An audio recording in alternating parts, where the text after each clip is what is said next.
नमस्कार प्रिय विद्यार्थियों। हम विदुर नीति पढ़ रहे थे। हमने उसके 47 श्लोक देख लिए दूसरे अध्याय के। उसमें हमने देख रहे थे कि विदुर जी हैं वो धृतराष्ट्र के कहने पर उनको नीति परक जो है उपदेश दे रहे हैं।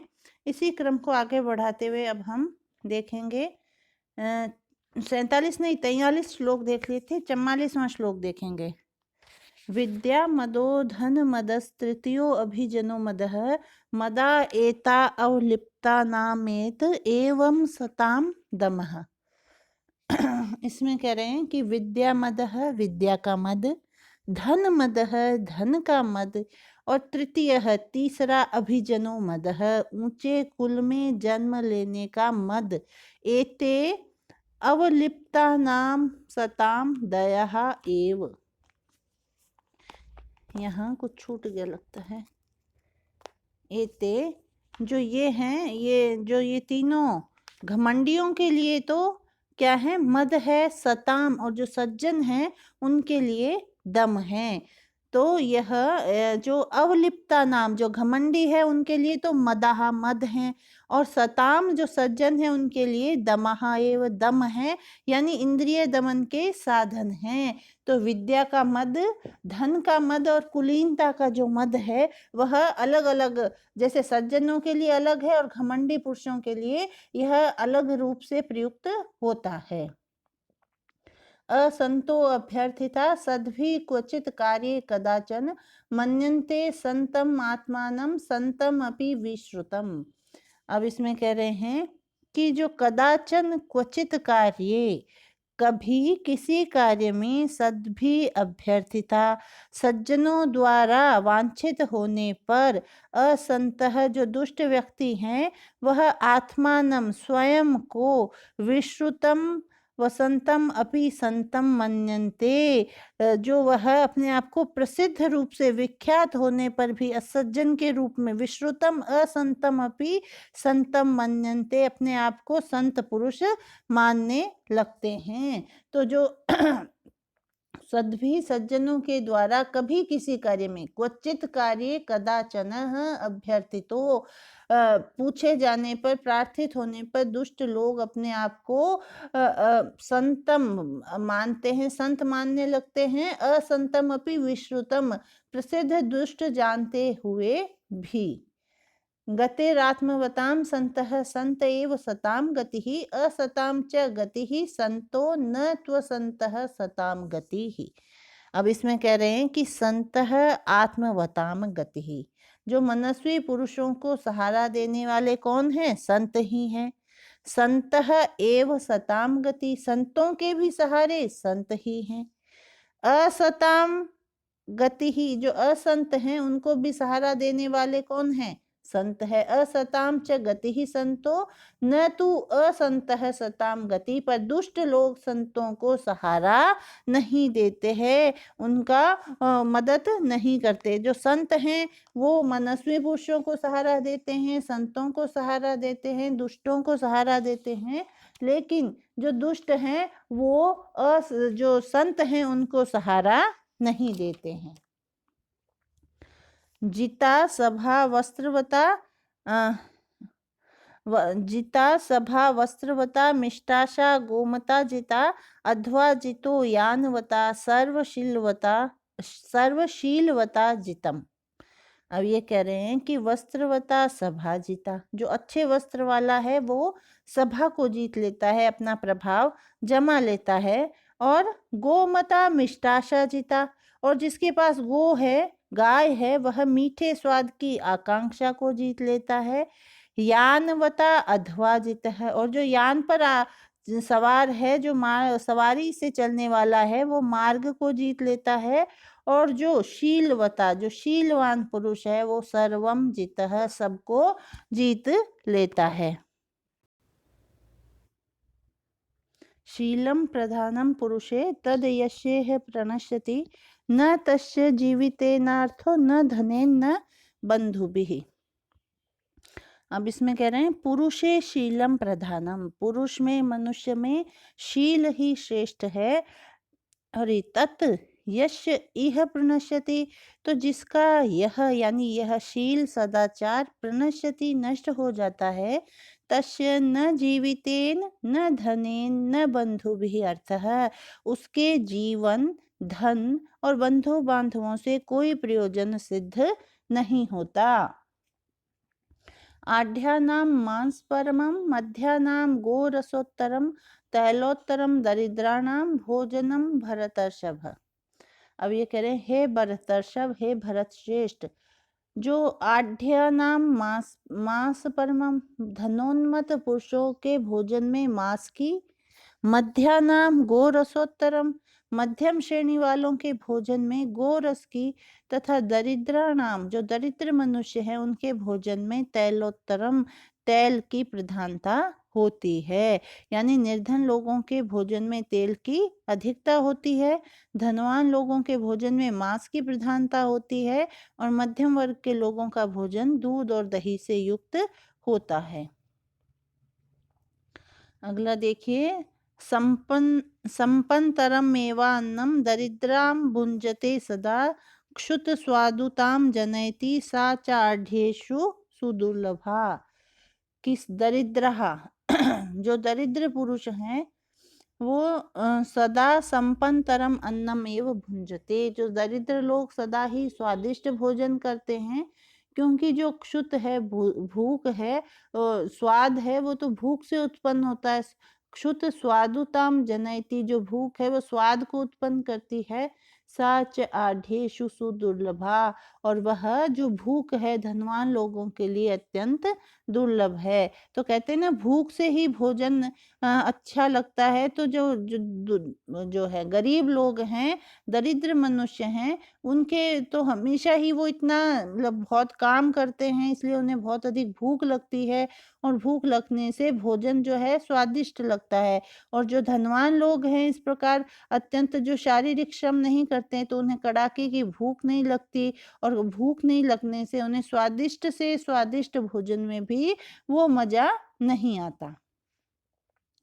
प्रायेण श्रीमतां लोके भोक्तुं शक्तिर्न विद्यते जीर्यन्त्यपि हि काष्ठानि दरिद्राणां महीपते। हे राजन, इसमें कह रहे हैं कि संसार में, हे महीपते, हे राजन, लोके इस संसार में श्रीमताम प्रायेण भोक्तुं शक्ति ही न विद्यते, धनवान लोगों में भोजन करने की शक्ति न विद्यते नहीं होती है, और दरिद्राणाम ही काष्ठानि अपि जीर्यन्ति, और दरिद्र लोगों के पेट में काठ यानी लकड़ी भी पच जाती है। यानी जो पाचन शक्ति है वह दरिद्रों में अधिक होती है। जो गरीब लोग होते हैं उनके पाचन शक्ति अधिक होती है, तो वो चाहे लकड़ी भी खा ले तो पच जाती है। लेकिन जो धनी है उनमें प्रायः भोजन करने की, भोजन को पचाने की शक्ति नहीं होती, क्योंकि वो शारीरिक श्रम कम करते हैं। अवृत्तिर्भयम् अन्त्यानां मध्यानां मरणात् भयम् उत्तमानां तु मर्त्यानां अवमानात् परम भयम्। अब ये कह रहे हैं कि अन्त्यानां अवृत्ति भयम्, अधम जनों को अवृत्ति का, आजीविका न मिलने का भय रहता है। मध्यानां मरणात् भयम्, मध्यम वर्ग के लोगों को मृत्यु से भय लगता है। उत्तमानां भर्त्यानां, जो उत्तम कोटि के मनुष्य हैं, उत्तमानां मर्त्यानां, जो उत्तम कोटि के मनुष्य हैं, उनको अवमानात् परम भयम, अपमान से बड़ा भय लगता है। तो ये जो तीनों श्रेणी है, उत्तम, मध्यम और अधम, इन तीनों में भय के भी अलग अलग प्रकार हैं, भोजन के भी अलग अलग प्रकार हैं। तो इन सब में ये कह रहे हैं कि भय भी इनका अलग अलग प्रकार का है। अगला देखिए, ऐश्वमद पापिष्ठा मदः पानम दादयः ऐश्वर्य मद्दत्तो ही नापतित्वा विबुध्यते। अब कह रहे हैं कि पानम दादयः मदः, पानम आदि जो नशे हैं वह ऐश्वर्य मद पापिष्ठा, ऐश्वर्य के मद से उन्मत्त लोग जो हैं वह उनसे अधिक बुरे होते हैं। आपतत्तित्वा गिरकर न विबुध्यते, उठते नहीं हैं।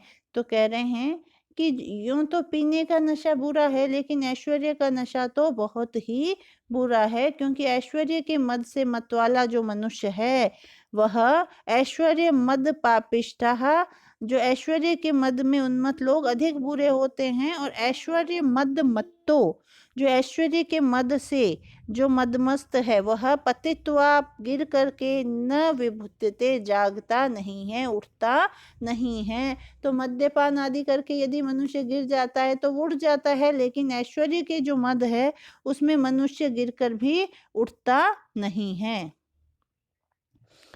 अगला देखिए, इंद्रियैरिन्द्रियार्थेषु वर्तमानैर्निग्रहै तैरयं ताप्यते लोको नक्षत्राणि ग्रहेरिव। अब ये कह रहे हैं कि तई इंद्रिय अर्थेषु वर्तमानै अनिग्रहै इंद्रियै अयम लोकः ग्रहै नक्षत्राणि इव ताप्यते। तो कह रहे हैं कि तई इंद्रिय अर्थेषु वर्तमानई, शब्द स्पर्श आदि विषयों में, इंद्रिय के जो अर्थ हैं कौन कौन से, शब्द स्पर्श रूप रस और गंध, इन अर्थों में, इन विषयों में वर्तमान में वश में न की गई वर्तमानई अनिग्रही इंद्रियई, इंद्रियों से मनुष्य उसी प्रकार ताप्यते, दुख पाता है, कष्ट पाता है, जिस प्रकार से अयम लोकः, यह संसार, सूर्य आदि ग्रहों से, जिस प्रकार से नक्षत्राणि, जो नक्षत्र हैं दूसरे, वह दुख पाते हैं, तिरस्कृत होते हैं। तो जिस प्रकार सूर्य आदि ग्रहों से नक्षत्र तिरस्कृत हो जाते हैं, उसी प्रकार वश में न होने के कारण विषयों में रमने वाली इंद्रियों से यह संसार कष्ट पाता है। योजितः पंचवर्गेण सहजेनात्मकर्षिणा आपदस्तस्य वर्धन्ते शुक्ल पक्ष इवोडुरात्। अब इसमें कह रहे हैं कि योजितः पंचवर्गेण सहजेनात्मकर्षिणा, तो कि यह यानी जो मनुष्य सहजेन आत्मकर्षिणा, अब सहज रूप में अपनी ओर आकर्षित करने वाली, पंचवर्गेण जितः, पांच ज्ञानेंद्रियों द्वारा आसानी से जीत लिया जाता है, तस्य आपदः, उस मनुष्य की विपत्तियां, आपदाएं, शुक्ल पक्ष इव उद्दुरात इव वर्धन्ते, शुक्ल पक्ष के चंद्रमा के समान बढ़ती ही रहती है। यानी जिस प्रकार शुक्ल पक्ष में हर दिन चंद्रमा वृद्धि को प्राप्त होता है, उसी प्रकार जो मनुष्य अपनी इंद्रियों से जीत लिया गया है, इंद्रियों ने जिसको जीत लिया है, जो इंद्रियों के वश में है, उसकी भी विपत्तियां उसी प्रकार बढ़ती रहती है। अविजित्य ये आत्मानम अयम आत्मानम विजिगीषते, अविजित्य य आत्मानम मात्यान विजिगीषते, अमित्रान व जिता मात्यः सो वशः परिहीयते। अब इसमें कह रहे हैं यह यानी जो मनुष्य आत्मानम अविजित्य, अपने मन और इंद्रियों को वश में न रखकर, अमात्यान विजिगीषते, अमात्यों को, मंत्रियों को जीतना चाहता है, वह या मंत्रियों को अधीन किए बिना, अजिता अमात्यः यह, अमित्रान, जो अपने शत्रुओं को जीतना चाहता है, और सो वह मनुष्य अवशः परिहीयते, वह अजितेंद्रिय मनुष्य सबके द्वारा त्याग दिया जाता है। यानी जिसे अपने मंत्रियों को जीतना है, उसे सर्वप्रथम अपनी इंद्रियों को जीतना होगा, और जो अपने शत्रुओं को जीतना चाहता है, उसे सबसे पहले अपने मंत्रियों को जीतना होगा, अपने अधीन करना होगा, अन्यथा वह ऐसा मनुष्य सबके द्वारा ही त्याग दिया जाता है, परिहीयते, त्याग दिया जाता है। तो आज हम इतने ही श्लोक देखेंगे, अगले जो श्लोक हैं इसके वो हम अगले वीडियो में देखेंगे। धन्यवाद।